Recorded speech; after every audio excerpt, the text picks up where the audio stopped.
Bonjour à tous qui êtes intéressés par le leadership et l'engagement des bénévoles, tout particulièrement avec la semaine de l'action bénévole 2012 qui s'approche à grands pas.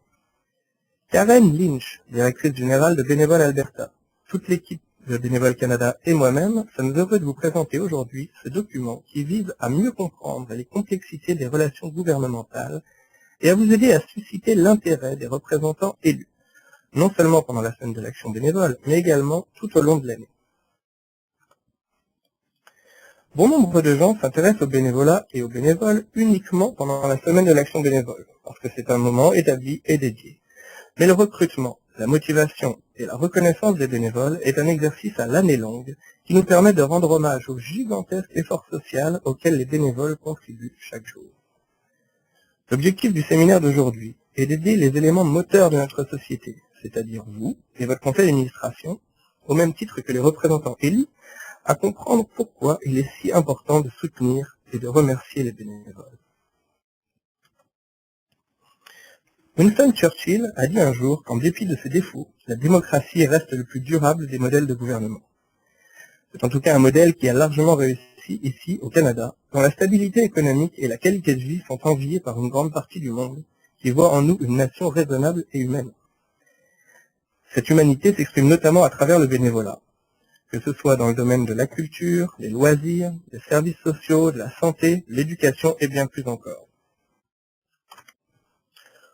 Au cours de cette présentation, nous aborderons les 6 thèmes suivants, qui rappelleront peut-être à certains leurs études en sciences sociales. Nous traiterons de reconnaissance des bénévoles, de gouvernance au Canada, nous parlerons de défense des intérêts, essaierons de vous donner des indices pour plaider votre cause efficacement, ou encore rencontrer des représentants officiels et tâcher de créer une situation gagnant-gagnant. Nous considérons 3 niveaux principaux de gouvernement lors de cette présentation.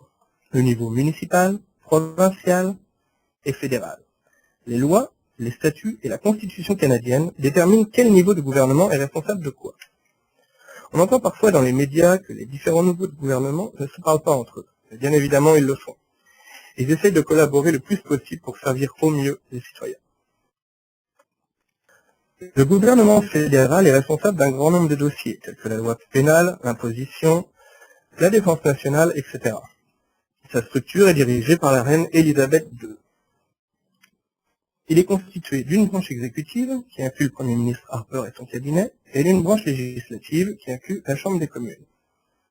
Les élections ayant eu lieu l'année dernière, il est probable qu'il n'y en ait pas d'autres d'ici un certain temps. Mais puisqu'un gouvernement majoritaire a été élu, c'est le Premier ministre Harper et le Parti conservateur du Canada qui sera à la tête du gouvernement pour un futur prévisible. Les gouvernements provinciaux, quant à eux, sont responsables de la taxation directe et de nombreux autres dossiers. Dans la plupart des gouvernements provinciaux, on va trouver un ministre dédié, peut-être pas spécifiquement au service de ce secteur bénévole, mais dont le bénévolat fait partie intégrante du mandat. Les gouvernements provinciaux ont un Premier ministre, un cabinet, une fonction publique et une variété de dénominations pour ses représentants élus. Le niveau municipal. Le niveau municipal est pour la plupart des gens le niveau de gouvernance le plus proche des citoyens. La municipalité est responsable entre autres de services tels que l'eau, les transports en commun, les bibliothèques, etc. La gouvernance municipale est dirigée par le maire et les conseillers municipaux. Pour la plupart des centres d'action bénévoles et des organismes communautaires, ce niveau de gouvernement est celui avec lequel ils ont les relations les plus proches. Parlons à présent de défense des intérêts. Qu'est-ce que la défense des intérêts? Nous n'allons pas utiliser ici le terme lobbyisme, parce qu'il revêt un aspect négatif, principalement du fait de l'usage qui en est fait chez nos voisins du Sud. Défense des intérêts donc, défendre les intérêts, c'est essayer de partager quelque chose qui vous passionne et qui touche tous les membres de votre communauté auprès de représentants élus. Faire en sorte que ces personnages et représentants publics soient sensibilisés à vos considérations et à vos problèmes est une initiative très importante et parfaitement légitime dans laquelle vous pouvez vous impliquer. Parlons à présent de 2 approches spécifiques des relations au gouvernement. Vous pouvez voir la semaine de l'action bénévole comme une raison suffisante en elle-même pour vous adresser aux instances gouvernantes. Ou vous pouvez voir la semaine de l'action bénévole 2012 comme le début d'un nouveau cycle, qui culminera en 2013 par une association encore plus forte avec les officiels élus. De nombreux organismes communautaires organisent des événements, et il est normal qu'ils écrivent une lettre aux officiels locaux, provinciaux ou fédéraux pour les inviter à y participer. Mais il ne s'agit pas là nécessairement de la meilleure façon de gérer les relations avec les instances gouvernantes, selon nous. Cela dit, si c'est votre objectif, voici quelques conseils rapides pour vous assurer d'une bonne participation de leur part. Prévenez-les longtemps à l'avance.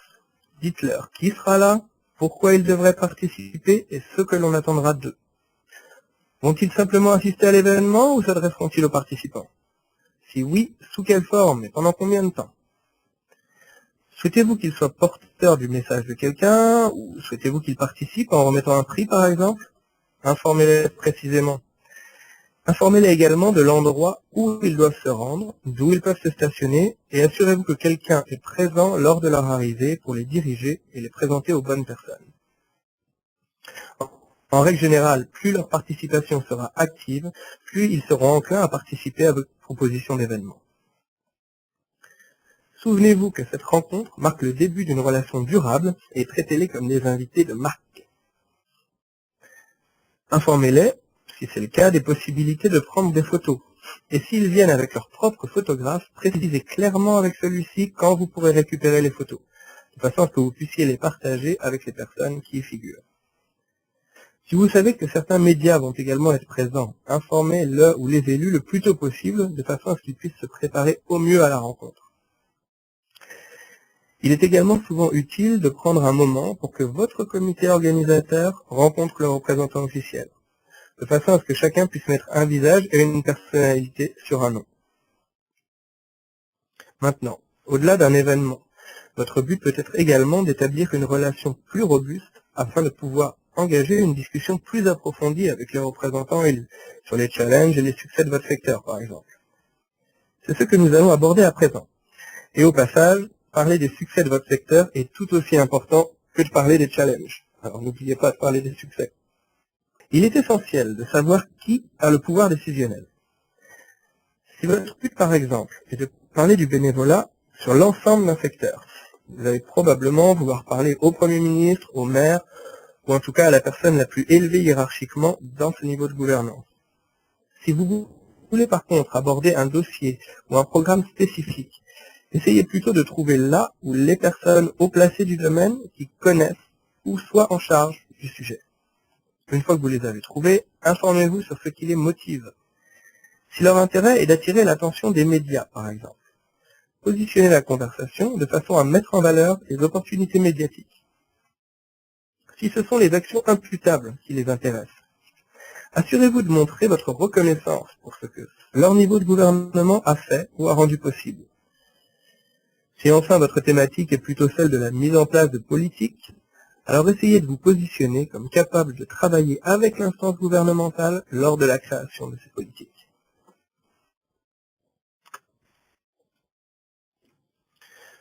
Toucher une instance de gouvernance, ou comment plaider efficacement votre cause auprès d'une instance gouvernante.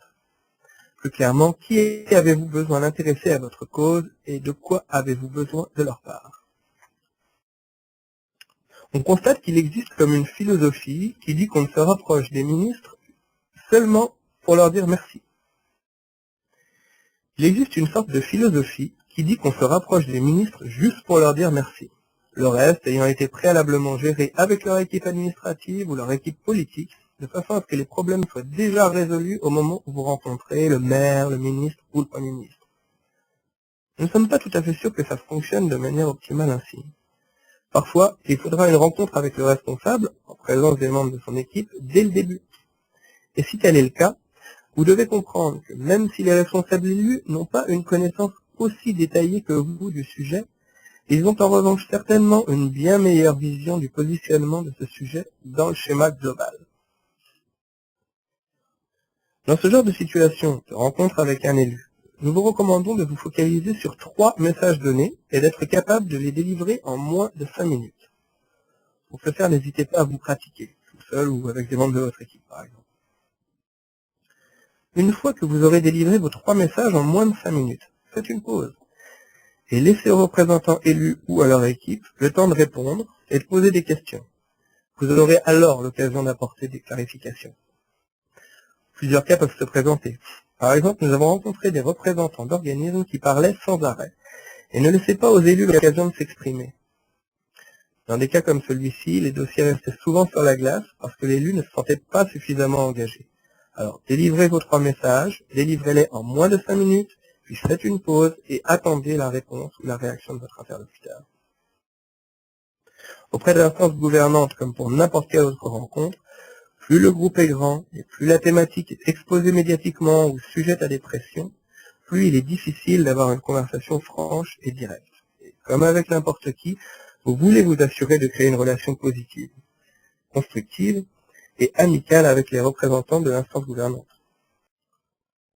Auprès d'instances gouvernantes, comme pour n'importe quelle autre rencontre, plus le groupe est grand et plus la thématique est exposée médiatiquement ou sujette à des pressions, plus il est difficile d'avoir une conversation franche et directe. Et comme avec n'importe qui, vous voulez vous assurer de créer une relation positive, constructive et amicale avec les représentants de l'instance gouvernante. Même si vous n'êtes pas en accord avec leurs actions ou leurs idées, vous avez beaucoup plus de chances qu'ils discutent avec vous s'ils n'ont pas l'impression qu'ils vont se faire piéger ou sermonner à la moindre erreur. Il est également bien plus facile d'obtenir des rendez-vous avec les représentants élus si la couverture médiatique de votre organisme est bonne. Et elle l'est lorsque les journalistes accordent de l'importance à vos problèmes et à votre cause. De nombreux journaux offrent la possibilité aux organismes à but non lucratif de s'exprimer ou de lancer une discussion autour des sujets qui leur tiennent à cœur. Ça peut être un outil très utile, parce qu'au fil des années, il devient de plus en plus difficile d'obtenir l'attention des médias. Le journal d'Edmonton, par exemple, répond en moyenne à une demande sur 60 émanant d'organismes sans but lucratif qui souhaitent obtenir leur présence lors d'un événement. On voit qu'il s'agit donc d'être présent sur la bonne liste lorsque les journalistes auront besoin d'appeler quelqu'un, ou de savoir comment les sensibiliser à votre cause. Mais ça, c'est un tout autre sujet, qui sera d'ailleurs l'objet d'une conversation ultérieure disponible prochainement parmi la série de séminaires vidéo La Semaine de l'Action Bénévole. Alors restez à l'écoute. Pour continuer notre sujet, il est important de savoir où se trouvent les politiciens. Beaucoup d'invitations circulent pour des rencontres associatives, des débats publics, des consultations citoyennes, etc. Essayez de vous rendre disponible pour ce genre d'événement. Lorsque vous vous y rendez, munissez-vous de cartes d'affaires et de quelques petites phrases courtes et incisives que vous pourrez dire aux politiciens lorsque vous les rencontrerez. Dans les petites villes, il est relativement facile d'avoir ce genre de rencontres, parce que les gens ont tendance à un peu plus se connaître. Dans les grands centres urbains, ça peut être un peu plus difficile, mais nous vous encourageons tout de même à tenter votre chance et à faire l'effort. Voici 3 choses qu'il est important de savoir à propos des officiels élus.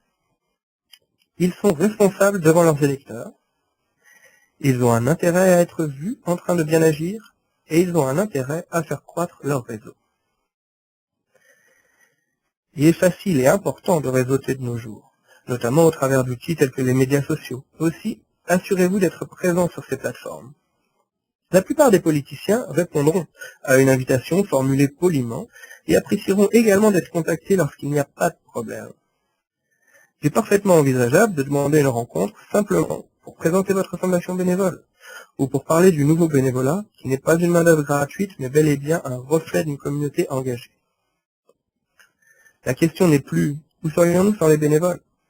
Ce qu'il est de plus important qu'ils comprennent, c'est que les organismes s'adressent à présent à des bénévoles du XXIe siècle et que ça constitue un nouveau challenge. Par exemple, vous pourriez leur parler du nombre grandissant de citoyens de plus de 65 ans qui ouvrent la porte à un type d'engagement complètement nouveau. Ces citoyens, qui ont souvent eu une carrière productive, ne sont pas vieux à 65 ans, et ils veulent devenir ou demeurer engagés dans leur communauté. Aussi le type de sujet que vous pourriez aborder avec un représentant pour une première rencontre. Nous devons faire des choix stratégiques concernant les leaders de notre secteur bénévole. Il ne suffit plus de nos jours d'avoir des gens dévoués pour gérer les groupes de bénévoles, et les implications en termes de ressources humaines sont à présent sérieuses et conséquentes. Avoir ce genre de conversation avec un élu à propos de notre secteur et des sujets qui nous passionnent pourra se révéler très utile le jour où nous aurons un problème à régler. Il est souvent difficile de s'adresser au plus haut échelon si vous ne connaissez personne au sein des autres niveaux du système politique ou gouvernemental. De plus, si vos occasions de rencontre avec les élus correspondent uniquement au moment où vous avez un problème, il va être assez difficile d'obtenir l'attention des décideurs. C'est la raison pour laquelle la semaine de l'action bénévole est un parfait prétexte pour initier la prise de contact. Si vous commencez tôt, en 2012, vous aurez probablement une délégation officielle bien plus présente et bien plus engagée lors de votre événement en 2013. Engagez activement dans votre environnement politique. Engagez-vous dans une campagne, qu'elle soit politique ou non. Restez à l'écoute de l'actualité, de façon à comprendre rapidement si un événement qui a lieu dans votre communauté est susceptible d'intéresser un élu. Et si un événement a lieu qui se rapporte à votre secteur d'intérêt, assurez-vous d'être convié et allez-y. Soyez actifs sur les médias sociaux. La quantité d'informations disponibles sur Twitter et autres canaux d'information est assez impressionnante. Il ne s'agit pas d'y passer 24 heures par jour, mais jetez un coup d'œil régulièrement, car ça permet d'obtenir des indices précieux sur ce que les politiciens et les autres pensent d'un sujet donné. Renforcez-vous grâce à votre intérêt politique. Beaucoup de gens pensent que seuls les membres du conseil d'administration devraient aller parler aux élus. Nous ne sommes pas d'accord avec ça. Il existe parfois d'autres personnes dans votre réseau qui sont soit mieux informées, soit qui connaissent les élus et peuvent aider à ouvrir des portes. Si c'est le cas, trouvez ces personnes qui partagent vos croyances et vos connaissances et donnez-vous l'opportunité d'enrichir le contenu des conversations que vous êtes susceptibles d'avoir ultérieurement. Participez aux débats et aux forums. C'est vrai qu'ils ont souvent lieu le soir et en fin de semaine, en dehors des heures de bureau, mais y participer peut être extrêmement bénéfique. De nouveau, lorsque vous vous y rendez, munissez-vous de cartes d'affaires au dos desquelles vous pouvez inscrire par exemple quelques idées clés et distribuez-les aux décideurs et aux personnes d'influence présentes dans la salle. Assistez aux rencontres. Il existe de nombreux organismes à travers le pays qui essayent de faire valoir l'importance du secteur non lucratif. Devenez membre de ces organisations et vous pourrez bénéficier d'une partie de leur réseau. Il est important de savoir à qui vous vous adressez et de se présenter avec un maximum d'informations en votre possession sur votre interlocuteur. Lisez leur biographie de façon à savoir ce qu'ils recherchent. Trouvez ce qui les motive et quel est leur mandat de gouvernance. N'hésitez pas à faire des recherches sur les mots tels que bénévolat ou secteur bénévole dans les documents du gouvernement. Le temps investi à le faire ne sera pas perdu. Connaissez votre sujet, posez des questions et soyez courtois. Et je vais me permettre d'insister particulièrement sur la courtoisie. Malheureusement, à notre époque, beaucoup pensent que la politique n'est qu'affaire d'intérêt personnel et de gains. Et la grande majorité des politiciens sont là pour de très bonnes raisons. Si vous abordez la conversation sur un mode de confrontation ou de test, celle-ci ne vous mènera nulle part. Utilisez efficacement le temps qui vous est accordé, gardez un œil sur la montre et proposez de partir avant qu'on vous le demande. Assurez toujours un suivi avec une lettre papier. Ne remerciez pas par courriel. Les remerciements par courriel sont souvent considérés comme non professionnels et sans valeur par rapport au temps que la personne vous a accordé. Prenez le temps de faire un remerciement sur papier. Vous pouvez éventuellement attacher une version PDF de votre lettre et la transmettre parallèlement à la copie papier. Les lettres sont aussi un bon moyen de s'assurer que votre action va au-delà de la relation établie lors de la semaine de l'action bénévole. Vous voulez être réinvité, vous voulez créer une relation gagnant-gagnant, et vous voulez que votre organisme avance de façon conséquente et significative. Pour plus d'informations, vous pouvez visiter le site www.semaine-de-l'action-bénévole.ca ou www.bénévole.ca. Il nous fera plaisir de partager vos bons coups et d'entendre vos questions, propositions de solutions et commentaires. Alors bonne semaine de l'action bénévole à tous et merci pour votre attention.